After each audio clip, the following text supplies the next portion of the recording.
जो माफीनामा दिता गया सी SGPC ਦੇ ਖਾਤੇ ਤੋਂ ਕਰੋੜ ਰੁਪਏ ਤੋਂ ਵੱਧ ਪੈਸਾ ਲਗਾ ਕੇ ਉਹਦਾ ਐਡਵਰਟਾਈਜ਼ਮੈਂਟ ਕੀਤਾ ਗਿਆ ਸੀ 92 ਲੱਖ ਕਿ ਅਸੀਂ ਬਹੁਤ ਵਧੀਆ ਕੀਤਾ ਇੱਕ ਵਿਅਕਤੀ ਨੂੰ ਤਨਖਈਆ ਕਰਾਰ ਦਿੱਤਾ ਗਿਆ ਹੈ ਸ੍ਰੀ ਅਕਾਲ ਤਖਤ ਸਾਹਿਬ ਵੱਲੋਂ ਹਰ ਪਾਸੇ ਦੇਖੋ ਉਸ ਮੁੱਦੇ ਦੇ ਉੱਤੇ ਚਰਚਾ ਹੋ ਰਹੀ ਹੈ ਤਨਖਈਆ ਕਿਉਂ ਕਰਾਰ ਦਿੱਤਾ ਗਿਆ उस व्यक्ति का दोष है बेअदबी कराउन दे विच और जदों बेअदबी हो गई तो इन्वेस्टिगेशन तो हो सकता सी तो श्रोमणी कमेटी माफीनामे दे उत्ते एडवरटाइजमेंट कर रही है ये देखो और वो सरकार करवा रही है जिस सरकार दे उत्ते जिस सरकार दे हाथ दे विच SGPC दी बागडोर सीगी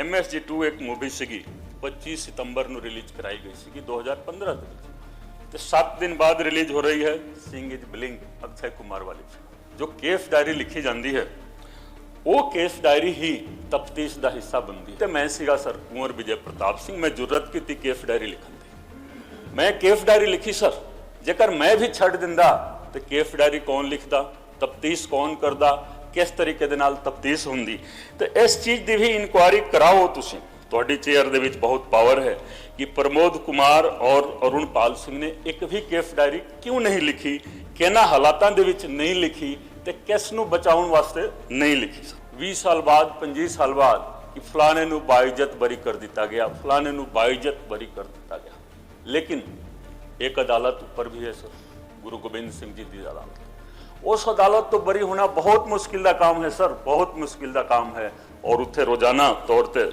सुनवाई चल रही है सर एक गुरु ग्रंथ साहब जी की बेअदबी का मसला है और एक गुरु साहब ने तय करना है कि किसने इधर बैठना है किसने उधर बैठना है तो किसने इस सदन दे विच आउन जोगे नहीं रहना है इस करके तुसी इस सदन की कार्रवाई नूं कल एक दिन बढ़ाओ तो विस्तारपूर्वक असीं चर्चा करिए मानयोग स्पीकर साहब जो बेअदबी हुई सी तो प्रोटेस्ट होया सी साडे कोल जिहड़ी तफ्तीश सी प्रोटेस्ट दी सी गोलीबारी दी सी बाबल कलां अते कोटकपूरा स्पीकर साहब प्रोटेस्ट का कारण की सी जेकर असीं गल करिए ऑन रिकॉर्ड गल करिए सरदार त्रिलोचन सिंह जी राज सभा के मैंबर सन वो गवाह बने सीगे और मैनू उन्होंने बयान दिता सी उन्होंने कहा कि कोई भी जो पार्डन दा कागज सीगा जो माफीनामा सीगा उदों नहीं दिता गया 24 सितंबर 2015 नूं माफ़ी दी गई सी 24 सितंबर 2015 उन्होंने कहा कि यह माफीनामा 2007 दे विच स्वामी अग्निवेश जी ने दिल्ली पंजाब भवन दे विच बह के सारिਆਂ ने बह के उन्होंने ड्राफ्ट किया सी और वो 2007 दे विच वो लेके गए सीगे उसे माफीनामे दे उत्ते 2015 दे विच माफ़ी दी गई मानयोग स्पीकर साहब एक व्यक्ति नूं तनखईया करार दिता गया है श्री अकाल तख्त साहिब वालों हर पासे देखो उस मुद्दे दे उत्ते चर्चा हो रही है तनखईया क्यों करार दिता गया उस व्यक्ति का दोष है बेअदबी कराउन दे विच और जदों बेअदबी हो गई तो इन्वेस्टिगेशन तो हो सकता सी इन्वेस्टिगेशन की कराउणगे उन्होंने शांतिपूर्वक तुहाडे हल्के की गल है कोटकपूरा दे विच ते नाल ही बहबल कला दे विच गोली चलवाई गई हज़ारां की संख्या दे विच लोकी इंजर्ड होए 2 व्यक्ति शहीद हो गए मानयोग स्पीकर साहब जो माफीनामा दिता गया सी SGPC ਦੇ ਖਾਤੇ ਤੋਂ ਕਰੋੜ ਰੁਪਏ ਤੋਂ ਵੱਧ ਪੈਸਾ ਲਗਾ ਕੇ ਉਹਦਾ ਐਡਵਰਟਾਈਜ਼ਮੈਂਟ ਕੀਤਾ ਗਿਆ ਸੀ 92 ਲੱਖ ਕਿ ਅਸੀਂ ਬਹੁਤ ਵਧੀਆ ਕੀਤਾ ਅਸੀਂ ਬੋਲਦੇ ਹਾਂ ਕਿ ਪੰਜਾਬ ਇੱਕ ਸਿੱਖ ਬਹੁਲ ਸਟੇਟ ਹੈ ਪੂਰੇ ਹਿੰਦੁਸਤਾਨ ਦੇ ਵਿੱਚ ਤੇ ਸ਼੍ਰੋਮਣੀ ਕਮੇਟੀ ਮਾਫੀਨਾਮੇ ਦੇ ਉੱਤੇ ਐਡਵਰਟਾਈਜ਼ਮੈਂਟ ਕਰ ਰਹੀ ਹੈ ਇਹ ਦੇਖੋ और वो सरकार करवा रही है जिस सरकार दे उत्ते जिस सरकार दे हाथ दे विच SGPC दी बागडोर सीगी मानयोग स्पीकर साहब वो माफ़ी मांग रहे हैं 262 नंबर मुकदमा है 2007 का बठिंडा सिटी का जो स्वांग रचन का केस सी ਗੁਰੂ ਗੋਬਿੰਦ ਸਿੰਘ ਜੀ ਦਾ ਸਵਾਂਗ ਰਚਿਆ ਗਿਆ ਸੀ। 30 ਜਨਵਰੀ 2012 ਨੂੰ ਇਲੈਕਸ਼ਨ ਸੀਗਾ, ਜਨਰਲ ਇਲੈਕਸ਼ਨ, ਔਰ 5 ਦਿਨ ਪਹਿਲਾਂ ਉਹ ਮੁਕੱਦਮਾ ਕੈਂਸਲ कराया जा रहा है। मानयोग स्पीकर साहब, अफसर साहिबान भी बैठे ने इस सदन ਦੇ ਵਿੱਚ, पत्रकार साहिबान भी बैठे ने। ਜਦੋਂ मानयोग गवर्नर साहब ਵੱਲੋਂ 196 CRPC ਦੇ ਤਹਿਤ ਸੈਂਕਸ਼ਨ ਦੇ ਦਿੱਤਾ ਜਾਂਦਾ ਹੈ, ਉਸ ਤੋਂ ਬਾਅਦ ਕੀ ਇੱਕ ਥਾਣੇਦਾਰ ਦੀ ਹਿੰਮਤ ਹੈ ਸਰ ਕਿ ਉਹ ਮੁਕੱਦਮਾ ਕੈਂਸਲ ਕਰ ਦੇਵੇ? ਤਫਤੀਸ਼ ਮੈਂ ਕੀਤੀ ਸਰ, ਤਫਤੀਸ਼ ਮੈਂ ਕੀਤੀ। ਕਾਰਨ ਕੀ ਸੀਗਾ ਉਸ ਕੇਸ ਨੂੰ ਖਾਰਿਜ ਕਰਾਉਣ ਦਾ? ਕਿਉਂਕਿ ਕੈਪਟਨ ਸਾਹਿਬ ਦੇਖੋ ਇਸ ਹਾਊਸ ਦੇ ਵਿੱਚ ਬੈਠਣ ਦੇ ਕਾਬਿਲ ਨਹੀਂ ਰਹੇ ਤੇ ਦੂਸਰੇ ਇਹਨਾਂ ਦੀ ਸਾਂਝ ਹੋ ਗਈ ਸੀ। ਅੱਜ ਵੀ ਮੈਂ ਬੋਲਦਾ ਹਾਂ ਸਰ ਕਿ ਜੋ ਰਿਪੋਰਟ ਖਾਰਿਜ ਹੋਈ ਹੈ ਪੈਰਾਵਾਈਜ਼, ਹੁਣ ਤਾਂ ਉਹ ਕਿਸੇ ਵੀ ਕੋਰਟ ਦੀ ਕਾਰਵਾਈ ਦਾ ਹਿੱਸਾ ਨਹੀਂ ਰਿਹਾ ਨਾ ਸਰ, ਤਾਂ ਇਸ ਸਦਨ ਦੇ ਵਿੱਚ ਤੁਸੀਂ ਉਸ ਰਿਪੋਰਟ ਨੂੰ ਮੰਗਾਓ। ਪੁਲਿਸ ਹੈੱਡਕੁਆਰਟਰ ਦੇ ਵਿੱਚ ਮੌਜੂਦ ਹੈ, ਅਦਾਲਤ ਦੇ ਵਿੱਚ ਮੌਜੂਦ ਹੈ, ਲੇਕਿਨ ਉਹ ਹੁਣ ਰਿਕਾਰਡ ਰੂਮ ਦੇ ਵਿੱਚ ਹੈ। ਪੈਰਾਵਾਈਜ਼ ਅਸੀਂ ਚਰਚਾ ਕਰਦੇ ਹਾਂ ਸਰ, ਸਾਰਾ ਭੇਦ ਖੁੱਲ ਜਾਏਗਾ ਔਰ दूध ਦਾ दूध ਪਾਣੀ ਦਾ ਪਾਣੀ ਹੋ ਜਾਏਗਾ ਕਿ ਕੌਣ ਕਿਸ ਪਾਸੇ ਹੈ, ਕਿਸ ਦੀ ਕੀ ਕਰਤੂਤ ਹੈ ਸਰ। ਤਾਂ 208 ਨੰਬਰ ਮੁਕੱਦਮਾ 2007 ਮੁੱਖ ਮੰਤਰੀ ਸਾਹਿਬ ਨਹੀਂ ਹਨ, ਤੁਸੀਂ ਵੱਖਰੇ ਤੌਰ ਤੇ ਇਨਕੁਆਇਰੀ ਕਰਵਾ ਦਿਓ ਕਿ ਕਿੰਨਾ ਹਾਲਾਤਾਂ ਦੇ ਵਿੱਚ ਉਸ ਮੁਕੱਦਮੇ ਨੂੰ ਕੈਂਸਲ ਕੀਤਾ ਗਿਆ ਸਰ। ਛੋਟੀ ਸੀ ਗੱਲ ਹੈ ਸਰ, MSG 2 ਇੱਕ ਮੂਵੀ ਸੀਗੀ, 25 ਸਤੰਬਰ ਨੂੰ ਰਿਲੀਜ਼ ਕਰਾਈ ਗਈ ਸੀਗੀ 2015 ਦੇ ਵਿੱਚ, ਤੇ 7 ਦਿਨ ਬਾਅਦ ਰਿਲੀਜ਼ ਹੋ ਰਹੀ ਹੈ ਸਿੰਘ ਇਜ਼ ਬਲਿੰਗ, ਅਕਸ਼ੈ ਕੁਮਾਰ ਵਾਲੀ ਫਿਲਮ। ਤੇ ਇਹ ਫਿਲਮ ਦੇ ਉੱਤੇ ਸਿੱਖ ਸੰਗਤ ਨੇ ਵਿਰੋਧਤਾ ਜ਼ਾਹਿਰ ਕੀਤੀ ਸੀ ਤੇ ਕਿਹਨਾਂ ਹਾਲਾਤਾਂ ਦੇ ਵਿੱਚ ਪੁਲਿਸ ਪ੍ਰੋਟੈਕਸ਼ਨ ਦੇ ਵਿੱਚ ਇਹ ਦੋਵੇਂ ਮੂਵੀਜ਼ ਨੂੰ ਰਿਲੀਜ਼ ਕਰਵਾਇਆ ਗਿਆ। ਜਦੋਂ ਪ੍ਰੋਟੈਸਟ ਹੋਇਆ ਔਰ ਗੋਲੀਬਾਰੀ ਹੋਈ ਉਸ ਤੋਂ ਇਮੀਡੀਏਟ ਪਹਿਲਾਂ ਇਹ ਸਾਰਾ ਕੁਝ ਹੋਇਆ ਸੀ ਸਰ। ਇਹੀ ਕਾਰਨ ਸੀਗਾ ਕਿ ਪ੍ਰੋਟੈਸਟ ਹੋਇਆ ਸੀ। ਤਾਂ ਮੇਨ ਕਾਰਨ ਪ੍ਰੋਟੈਸਟ ਦਾ ਇਹੀ ਸੀ ਕਿ ਪਹਿਲਾ ਮਾਫੀਨਾਮਾ, ਦੂਸਰਾ MSG 2 the release, Singh is Warring the release ਅਤੇ ਤੀਸਰਾ ਮਾਫੀਨਾਮਾ ਸਰ। ਠੀਕ ਹੈ, ਮਾਫੀਨਾਮਾ।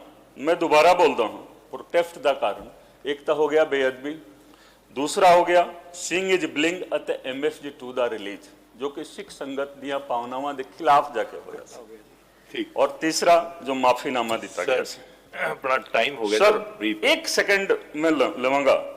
SIT ਦੀ ਗੱਲ ਹੁੰਦੀ ਹੈ, 5 ਮੈਂਬਰੀ ਕਮੇਟੀ ਸੀਗੀ, ਬਾਜਵਾ ਸਾਹਿਬ ਨੇ ਵੀ ਕੱਲ ਇੱਕ ਅਫਸਰ ਦੀ ਤਾਰੀਫ ਕੀਤੀ ਸਰ। ਉਹ ਅਫਸਰ ਕੋਈ ਤਫਤੀਸ਼ ਨਹੀਂ ਕਰਦਾ ਸਰ, ਔਨ ਰਿਕਾਰਡ ਹੈ।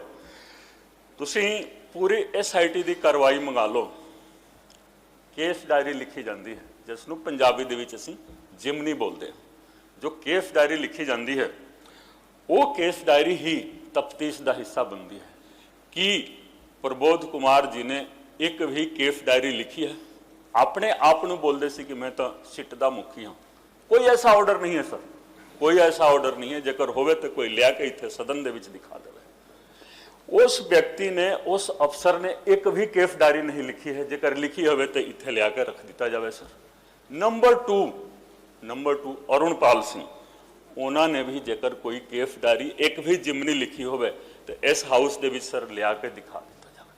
नंबर 3 ते मैं सीगा सर कुंवर विजय प्रताप सिंह। मैं जुर्रत की केस डायरी लिखन दी, मैं केस डायरी लिखी सर। कहा गया कि देखो 2 अफसरां नूं इन्हां ने बाईपास किया, लिखना चाहिए सी उन्हां लोकां नूं। जेकर मैं भी छड्ड दिंदा तो केस डायरी कौन लिखदा, तफ्तीश कौन करदा, किस तरीके दे नाल तफ्तीश हुंदी।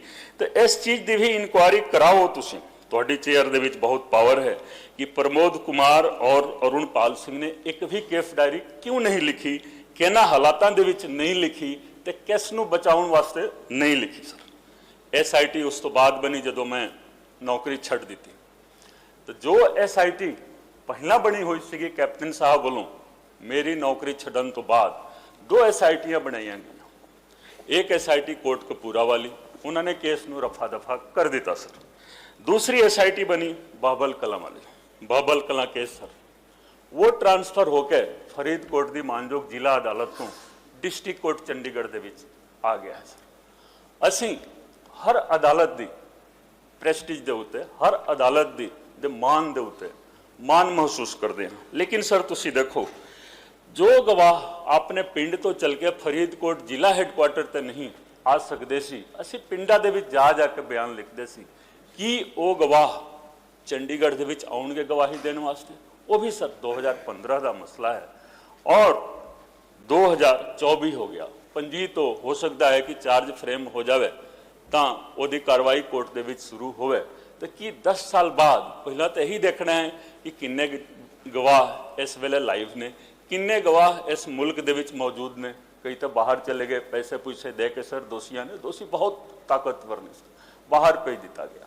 ਤਾਂ ਇਸ ਕੇਸ ਦੇ ਵਿੱਚ ਇੱਕ ਦਿਨ ਇਹ ਹੋਣਾ ਹੈ 20 ਸਾਲ ਬਾਅਦ 25 ਸਾਲ ਬਾਅਦ ਕਿ ਫਲਾਣੇ ਨੂੰ ਬਾਇਜ਼ਤ ਬਰੀ ਕਰ ਦਿੱਤਾ ਗਿਆ, ਫਲਾਣੇ ਨੂੰ ਬਾਇਜ਼ਤ ਬਰੀ ਕਰ ਦਿੱਤਾ ਗਿਆ। ਲੇਕਿਨ एक अदालत ऊपर भी है सर, गुरु गोबिंद सिंह जी की अदालत। उस अदालत तो बरी होना बहुत मुश्किल का काम है सर, बहुत मुश्किल का काम है और उत्थे रोजाना तौर पर सुनवाई चल रही है सर। एक होर बहुत इंपॉर्टेंट गल है सर, बहुत इंपॉर्टेंट गल, मैं रिजाइन कर दिता सर। तुसी देखोगे मीडिया नूं इस चीज़ ते रोक दिता गया, मीडिया नूं काबू किया गया। मेरे मीडिया के भरा भी बैठे हुए ने। प्रशांत किशोर उदों आए सीगे सर 1 मार्च 2021 ਨੂੰ ਕਾਂਗਰਸ ਪਾਰਟੀ ਦੇ ਨਾਲ, ਜਾਂ ਤੁਸੀਂ ਕਹੋ ਕੈਪਟਨ ਅਮਰਿੰਦਰ ਸਿੰਘ ਦਾ ਚੀਫ ਐਡਵਾਈਜ਼ਰ ਬਣ ਕੇ। 17 ਦੇ ਵਿੱਚ ਵੀ ਉਹ ਆਏ ਸੀਗੇ, coffee with captain, Gutka Sahib ਤੇ ਹੱਥ ਰੱਖ ਕੇ ਇਨਸਾਫ ਦਿਲਾਵਾਂਗੇ। ਲੇਕਿਨ 5 ਅਗਸਤ 2021 ਨੂੰ ਰਿਜ਼ਾਈਨ ਕਰਕੇ ਚਲੇ ਗਏ। ਕਿੰਨਾ ਹਾਲਾਤਾਂ ਦੇ ਵਿੱਚ ਰਿਜ਼ਾਈਨ ਕਰਕੇ ਗਏ, ਕਿਸੇ ਮੀਡੀਆ ਦੇ ਵਿੱਚ ਇਹ ਗੱਲ ਨਹੀਂ ਆਈ। ਚਲੇ ਗਏ ਇਹ ਤਾਂ ਆ ਗਿਆ ਹਰ ਥਾਂ, ਲੇਕਿਨ ਕਿਸੇ ਨੇ ਉਸ ਦੀ ਐਨਾਲਿਸਿਸ ਨਹੀਂ ਕੀਤੀ ਕਿ ਕਿਉਂ ਚਲੇ ਗਏ। आज इंडिया के सब तो बड़े चोण रणनीतिकार, इलैक्शन स्ट्रैटेजिस्ट बनते हैं, लेकिन वो क्यों चले गए प्रशांत किशोर जी रिजाइन करके? इस दे उत्ते भी चर्चा होनी लाजमी है सर पंजाब दे विच। और खास करके तुसी देखो जो शहीदां दी धरती है, शहीदां दी धरती है सर, और उत्थे सिर्फ खिलवाड़ हो रहा है सर, भावनावां दे नाल खिलवाड़, धार्मिक भावनावां दे नाल खिलवाड़ हो रहा है। कोई एक इलैक्शन जीत के, 2 इलैक्शन जीत के, लेकिन इस मुल्क नूं, इस पंजाब नूं बर्बाद किया जा रहा है सर। 18 सितंबर 2021 नूं कैप्टन साहब नूं भी जाना पै गया सर। लिस्ट लंबी है सर, ठीक, लेकिन आपां सर शेरो शायरी बहुत हुंदी है सदन दे विच भी। 2 लाइन मेरे वालों ही सुन लो, मैनूं लगता है कि तुसीं पसंद करोगे। शेरो शायरी नहीं है सर। ये देश देश नहीं होता अगर पिता दशमेश नहीं होता। क्या बात? ये देश देश नहीं होता अगर पिता दशमेश नहीं होता। जोरावर जोर से बोला, फतेह सिंह शोर से बोला, जोरावर जोर से बोला, फतेह सिंह शोर से बोला, रखो ईंटें भरो गारे, चुनो दीवार हत्यारे। ये दीवार बोलेगी हजारों साल बोलेगी, ये दीवार बोलेगी हजारों साल बोलेगी, निकलती सांस बोलेगी बारंबार बोलेगी। हमारे देश की जय हो, हमारे धर्म की जय हो, हमारे देश की जय हो, हमारे धर्म की जय हो, पिता दशमेश की जय हो, श्री गुरु ग्रंथ की जय हो, पिता दशमेश की जय हो, श्री गुरु ग्रंथ की जय हो। वाह।